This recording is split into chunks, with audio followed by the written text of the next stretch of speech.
The Spectacular Spider-Man was the best Spidey cartoon of all time, and I'm going to use this fantastic toy line that went with it to show you exactly why it was the most perfect Spider-Man series ever produced. Spectacular, spectacular Spider-Man. Oh, I have to say, guys, I've said it before, I'll say it a million more times. This is by far my favorite Spider-Man cartoon of all time. And I'm going to get into all the reasons why that's the case as we go through this video. So Spectacular Spider-Man came out in 2008 and initially started on like the CW, which was part of the whole failed attempt at this thing to begin with. Producer Greg Weisman had a master plan for the series. It was set to be 65 episodes over 4 seasons, and each season was going to be like one semester of young Peter Parker's life. So the show started out just a couple of months after he had been bitten by the radioactive spider. So it wasn't an origin. He had already been bitten, but he was still really new at this, and he was really young. He was going into his junior year of high school.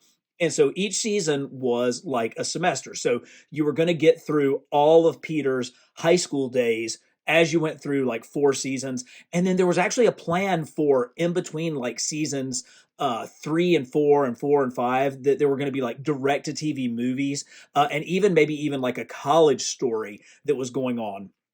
Plus, to keep this whole theme going, each story arc as you went through the seasons was built around like a class, like biology 101 or drama 101 or chemistry 101. So there was themes throughout the whole thing. It was so well planned out, and that's what makes it so horrible that it was canceled after only 2 seasons because of, contract changes with Disney. But we'll get into some more of the ways that the overarching story and the plan for this series is what made it the absolute best Spidey series ever. So here is the first Spider-Man figure that came out in the line, and already they're kind of killing it with articulation. You've got ball joints everywhere. He's got great posability, and this was a relatively inexpensive line. It was like 5.5 centimeters, so it was a little bit smaller than your Marvel Legends, but at the time, Hasbro was kind of getting away from 6-inch Legends. They were more in the Marvel Universe, like 3 3/4 inch scale, so it was a little bit bigger than that.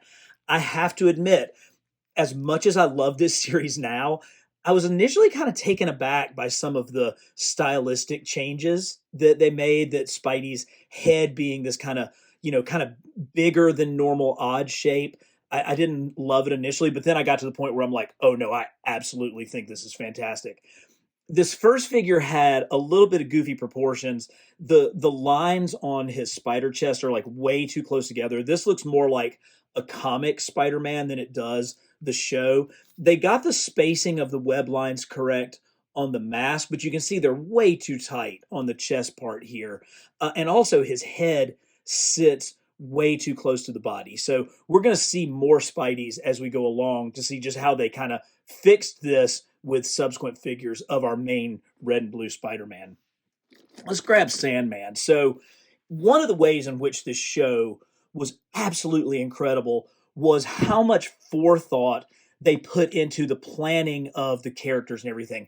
We meet Sandman and Rhino in like the opening scene of the very first episode, but they're just regular old street thugs. And they stay that way for a little while until they get wrapped up in the whole gang war that is the big part of kind of the first season and gain their superpowers. So what they did with this show is they took the best parts of Spider-Man's history, mixed it all together, and put it in a cohesive plan. So like it wasn't just like, oh, villain of the week, here's Sandman, you've never seen him before. No, he was introduced earlier in the show, and then because of his connections with the other characters, he ends up becoming one of the villains. And you can see that, this is an unbelievably great Flint Marko figure. Look at that jawline, how they've got those great, that incredible hair that comes out. He has his classic striped shirt, but look at all of the detail on the sand that they put in this. It's just so cool, those giant hands.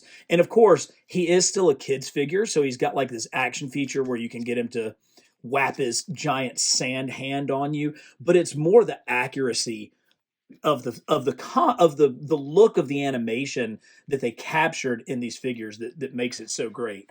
So let's see if we can dig up his buddy. Yes, O'Hearn.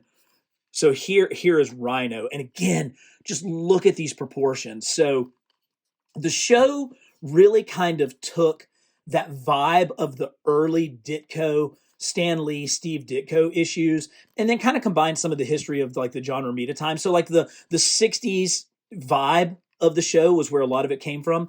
But then they managed to like use some of the best parts of Ultimate Spider-Man, which was a comic that came out in the early 2000s, was still going strong at the time of this show, and did a lot of what they tried to do with the cartoon. It basically took Spidey's history, rewrote it, but did it in a more comprehensive way. So again, he was just another street thug who gets wrapped up in the gang war that's led by Tombstone, one of the biggest lacks in the figure line. Tombstone was a major player in the first series of the cartoon, and we didn't get a Tombstone figure, but he played a huge role in it. But just look at how preposterously large this Rhino is. I love the feet and the sculpting of it, but I just love how broad this chest is and how he's just shaped into this incredible attacking position. Let's grab Spidey again, just so you get a sense of exactly how huge this figure is. I mean, just monstrously mammoth. I love it, and I love again how they captured that stylized look of the cartoon. And he's got great articulation too. I mean, these are great toys to play with, but they're also really awesome toys to set up in a display, as you saw at the beginning of this video. I absolutely worship my spectacular Spider-Man display. But again, the gang war storyline was a huge thread that ran through the entire first season, and it managed to incorporate so many of these characters that we saw going through. One of whom was good old Otto Octavius. So Otto was working for Norman Osborn, and he was very much just kind of like a sniveling little, henchman lackey. He was constantly being bullied by Norman, which was, pretty constant. The characterization, like everybody had their own unique personality, and it really it fit, and it made them all super unique. And so, of course, Otto comes with his great tentacles, and he was a lab experiment gone wrong, very much like the original Ditko Lee stories. But then they allowed him to grow. So this is the first version of Otto. I love how square that head is, and that nose like hooked right in there. And so Otto was he was kind of a weakling sort of character, and he fought Spidey, but he wasn't that big of a threat. But going back to those great early Spidey tales, he got more powerful, and he became really right there along with Green Goblin one of Spidey's greatest enemies. And we saw that as the show progressed, we got a second version of Otto from the second season, and look at the difference in attitude here. First of all, just look at the difference in the size. So this one is kind of that dumpy-bodied Otto. This is actually a force to be reckoned with. I mean, even his tentacles are much more menacing. He's got a much more aggressive frame, aggressive stance, and you start to see Octavius becoming the kind of threat to Spider-Man that he would become. I think future seasons of the show, we're going to delve into the Master Planner storyline a little bit more, which was really one of the greatest stories that ran through kind of the late 20s, early 30s of Amazing Spider-Man, where Otto was really kind of taking over things. But I love how even in the toy line, you got to see the evolution of the characters, much like what you're seeing right here with Octavius. So good. We'll come back to Norman Osborn, but let's talk about another person who worked at Osborn, and that was Adrian Toombs. So Toombs was somebody who was kind of a worker bee, that worked there and like accused Norman of stealing his ideas, and then he got fired. But look at how when he turns into the Vulture, how they created all of this just iconic Vulture look. So the colors are different. He's not green. I kind of like the fact that he's red. I do like what they did with the articulation of this, because you're able to get him into some really cool, like swinging poses. But look at the stylistic stuff that they were able to do here. Look at how his long nose that turns in looks like a beak, and how the shape of his skull really gives him that avian type of look. Now, Vulture was like the first supervillain that Spider-Man faced back in issue 2 of the Amazing Spider-Man, going all the way back. And it was a great contrast in styles, because here was the Vulture who was like an older, almost like senior citizen, versus the teenage Peter Parker. And that contrast was the kind of thing that really made Amazing Spider-Man as a book stand out.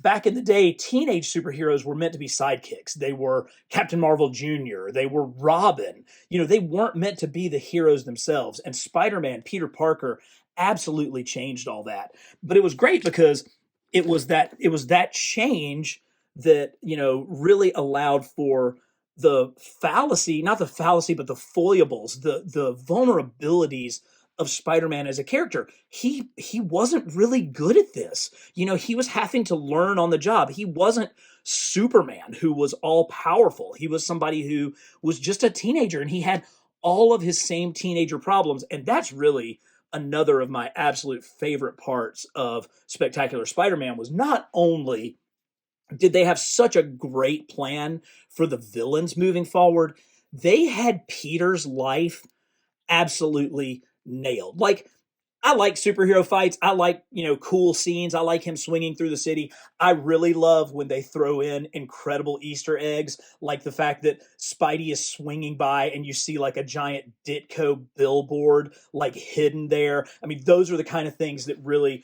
absolutely tickle all my nerd spots.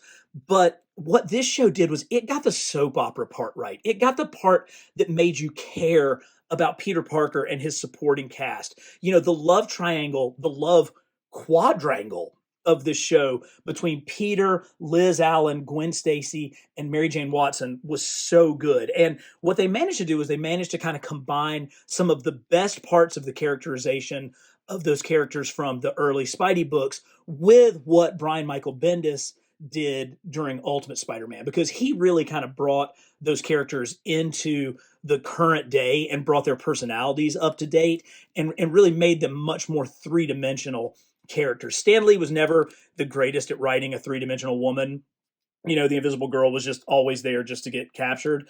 But what they did on Spectacular Spider-Man was they made these characters, and even other members of Spidey's supporting cast, like Harry Osborn and Flash Gordon and Flash Thompson, he made them like vital parts of the whole thing. His relationships at the Daily Bugle really kept things going. Of course, J. Jonah Jameson was just as bombastic as ever. It was fabulous. So this should be our second Peter. This should be our second Spider-Man figure. And you can see already what a huge improvement it is. They kept the articulation. So you've got all this great bend and ball joints everywhere. They've now spaced out the web lines so that it more matches the cartoon. The head sits significantly higher off the body, and they've done an even better job of capturing that unique head shape that this cartoon had. I loved the eyes because they did kind of throw back to classic 60s Ditko eyes, but then you took it in a whole new direction with this animated head shape, which is really good. So this second version of Spider-Man I didn't think could be topped. But I would be wrong, as we will see very shortly. Let's grab another bad guy. Let's grab Shocker. So Shocker is one where the producers of the show, Greg Weisman and the other producers, they really went back and studied Spidey history, and they studied all of the different characters that were available to them. And when they looked at the Shocker, they were like, great costume, really dumb character. So what they did was they combined it with one of the members of the Enforcers. So again, you're going back to those early mobster days of Amazing Spider-Man, the Ditko era, where you had the Goblin and the Big Man and the Enforcers and that whole kind of Spidey versus the mob and the gang sort of thing. But then you bring it together and you create Shocker out of that, and he still does have a super sweet costume. I love that translucent blue where you can see his eyes underneath. Of course, he's got his, kind of Shocker things right here. Again, he's got all of that great articulation. But yeah, they took like a good costume but a boring character and made it into a great costume for a great character. So just what you're looking for in this show. Same thing here. So here is Electro. Now, Electro definitely is a breakaway from his comic look, and I'm totally okay with that. You know, the comic look was very, very comic, but what they did with Max Dillon is they had him as somebody who was working in Kurt Connor's lab, and because of an accident, you know, he had all this stuff happen to him. And I can't remember if this show came out before or after the Amazing Spider-Man films. I think it actually came out before, and they really kind of utilized the storyline of Max Dillon from this cartoon and from the Ultimate Comics to sort of create the movie version in the Amazing Spider-Man films. But instead of having just such a crazy made up mask, it's actually like the electric bolts coming off of his head that gives that classic Electro look, but does it in a way that sort of makes sense. Now, of course, he has a play feature. Let's see if it'll do. Yeah, still works. That's awesome. Again, these are kids' toys, right? Like, they're awesome for collectors like me, but they also are still able to be played with by kids. And Electro did come with his like containment mask. So let's see if we can. Oh, head pops right off. That's awesome. And he does come. See if it'll. Oh, it did. It popped right on. Here he is with more of his containment mask. So you actually got the dual head in there. Now, they played him as a very sympathetic character, and I think the plan was for him to, you know, continue on, that there was going to be, I think that Kurt Connors in future seasons was going to move down to Florida to work on a cure for Max. That was part of the storyline that was going to continue. So they really kind of, again, they didn't make him just a one-off character. They wanted to continue to develop these people in 3 dimensions to really, you know, make them part of Spider-Man's world, part of Peter Parker's world. The interplay of everything going on over at, you know, Osborne Industries and the things that were happening at ESU and Kurt Connor's labs made this stuff make sense, that Peter Parker would actually end up interacting with all of these people. It was just really great. So we're talking about Dr. Connor's lab. Dr. Connors was, you know, one of Peter's professors, or actually Peter and Gwen and Eddie Brock were like lab assistants for Kurt Connors. And of course, in the classic storyline, Dr. Connors was missing an arm, and so he was researching lizard DNA to try to see if he could grow it back, and then unfortunately, you know, use it on himself and turned into the horrible lizard. And this is a great version of the Spectacular Spider-Man cartoon version of it. I always love it when they keep the name badge on his tattered lab coat. You know, it's just like, we've seen that in other Marvel Legends figures, but it's just a super nice touch. Really nice detail. And the tail has like a sweeping action. That's sort of the play feature of this one, but really, really choice as we go along with that. So cool.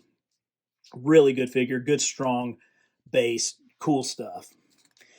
Now, the Black Suit saga was, the seeds for that were set from the very beginning of the show. And it goes back to the long-standing relationship that Peter had with Eddie Brock. And so we see Eddie from like the very first episode, but they let the Venom storyline build really, really slowly. And it gives it that much more meaning as we go across the span of the show. And so here is where Peter has bonded initially with the symbiote. And if I pull back one of the regular Spider-Man figures, you can see he still has the web lines painted on the costume with just the black kind of beginning to take over from it. He even has the web lines down at his boots and everything. But in like a really beautiful artistic language of the show, as Peter became more and more seduced by the symbiote, as he was taken over more and more, he lost more of he lost more of himself and became blacker and blacker. Now, this figure actually came out before this one, and you can see it was kind of one of the earlier figures in the line. They didn't have the eyes quite right on this one. It still had some of the earliest articulation, but you can see he's all black at this point. A little bit of a smaller black spider on the back. Thankfully, they redid this figure with kind of the full articulation and the much better. See how much better the shape of that head is, how it sits up off of the neck better. But this is the evolution of Peter in the black suit from being, it just is like a new suit to being fully engulfed by the symbiote. And just what a cool thing that Hasbro did. You can see the larger spider on the back compared to the two previous versions. Just really cool that they gave us the evolution of the storyline in action figure form. There were so many action figures that could have been made from this series. I've mentioned Tombstone, a couple of other characters that showed up in the first two seasons, the seasons that we got, that we still could use action figures for would be Kraven the Hunter and Molten Man. Those would be two like really good ones. But there were plans for this series to get into like the Hobgoblin and Hydra Man. I think Hydra Man had actually been introduced as a civilian in season 2. So again, they're setting the stones. They're putting everything out there to build the path for the story to carry on. There was so much good stuff that was going to happen with this show. It's just ridiculous that it was stopped early. And we got just a glimmer, just a tiny, tiny little glimmer of hope, because here is the Peter Parker. Now, this really kind of gives you the idea of what the civilian characters look like, kind of what that animation was. And I wouldn't say that it's like an anime style, but they definitely had kind of those big eyes and that sort of simplistic face. And that's okay, because the voice acting and the storytelling made them feel far more realistic than the animation did. So you could get away with this more cartoony look, the more cartoony proportions of the figures, because the storytelling was real. And so that juxtaposition of real human emotion with a more cartoony look was great. But I bring this figure up because Josh Keaton, the voice actor who played Peter Parker, did make an appearance in Across the Spider-Verse. And I know that me and so many other huge fans of Spectacular Spider-Man were losing our minds when we actually saw our favorite version of Spidey on the screen. And it's led to more rumors of perhaps a revival of this cartoon, of finishing out the story. I think, unfortunately, it's probably pretty unlikely, but it was good to see Josh as Peter back on the screen for that. Now, there's a couple of, I didn't buy all of the figures. The second wave of figures was a lot of like repaints and like kid versions. For some reason, I did get this one, and I've lost a bunch of the parts to it. But this is like Octo Battle Spidey. I particularly back then when I was not buying every figure that came out, I was trying to be, very purposeful and just buy the primary versions of all the characters that I had. Oh, I got to mention this. One thing that was awesome about Spectacular Spider-Man is he actually got Happy Meal toys from both McDonald's and Burger King. So the first series were McDonald's ones, and I mean, they're pretty good. I mean, that's actually pretty decent. Here's another one. I think this one is another McDonald's one. Let me see if I can see it on there. If it says McDonald's on there. Made for Mickey D's. Yeah, so this was like the McDonald's series. Of course, these are suction cups so that he can stick to the wall. This one, I'm pretty sure that was a McDonald's one also.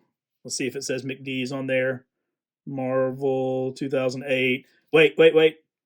Yes, Mickey D's. So, of course, this black suit has the retractable web line. Still works. Very nice. But he did also get a series from Burger King. I know this is the Burger King one because, dude, that's a really great Happy Meal toy.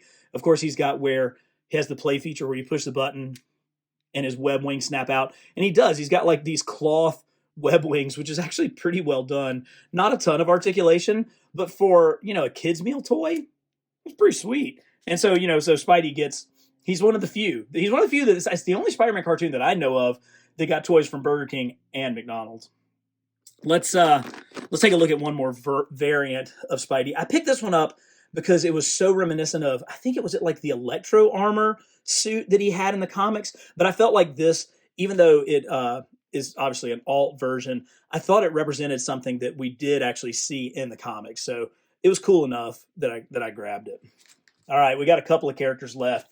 It's probably time to talk about Eddie Brock and Venom. And we did get two different versions of Eddie. This being the first Venom figure, the one that has the fingernails is like the first one. So the friendship and the betrayal that Peter had of Eddie, and it really was pretty much Peter's fault. Of course, it was because Spider-Man gets in the way of all of his relationships, but Peter's betrayal of the friendship of Eddie is what led to him becoming Venom. And just look at how phenomenally monstrous this Venom is. Again, let's grab a Spidey figure so that you can get a difference in just the scale of these two guys. I mean, just so cool. He's just so broad. Great version.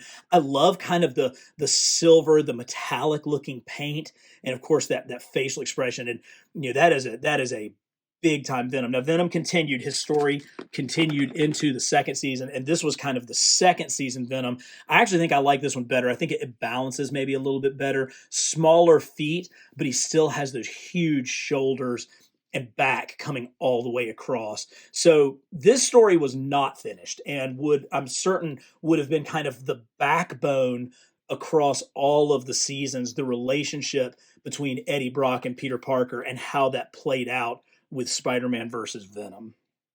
Now, if we're talking about Spider-Man bad guys, there still can be only one, and it is the Green Goblin. And I like how they kind of change things up. So Goblin does come with his glider, and he's actually got really big peg holes on his feet. That's nice, so that he actually sits on that pretty nicely. It's a weird looking glider. I think it had a play feature. Yeah, there's the button so that it would like shoot something out. But this Goblin definitely gets that kind of early sort of maniacal look. And, instead of just being, kind of trying to take over the whole world, he was sort of in that early Ditko days, kind of taking over the mobs, sort of trying to compete with Tombstone for the mob control of New York City. So I loved how that played in. Plus, you had a great cliffhanger and a great story twist in the first season where Harry Osborn is just set up to be the Green Goblin. Everything points towards Harry being the Green Goblin. And so they managed to kind of keep that twist and then turn it around in season 2. But even without that, Norman Osborn was a huge player because of his relationship with all of these other characters. And again, look at that stylized chin. Look how far out that comes and that pointed nose. These are absolutely works of art. I love everything that they did with this series of figures. And of course, we're going to finish with the absolute best. This is the first version, this is the second version of Peter, and it's a great figure. Much more comic accurate, much more screen accurate, I mean to say, with the spacing in the head. Then they took it and went super articulated. So you still get that perfect Spidey head, but now we've got some butterfly joints. We've got swivel at the wrist. We've got, or at the forearm. We've got much more bend at both wrists. He has kind of a double ratchet at his waist so that he can bend a little bit better. You still have, double knees, ball hips. You've even got the beloved Spidey toe articulation. So all of the things that you've loved in all of your Marvel Legends very best Spideys come together, but they do it in a way that doesn't disrupt that thin-waisted, broader-shouldered, bigger head version of Peter Parker as the Spectacular Spider-Man.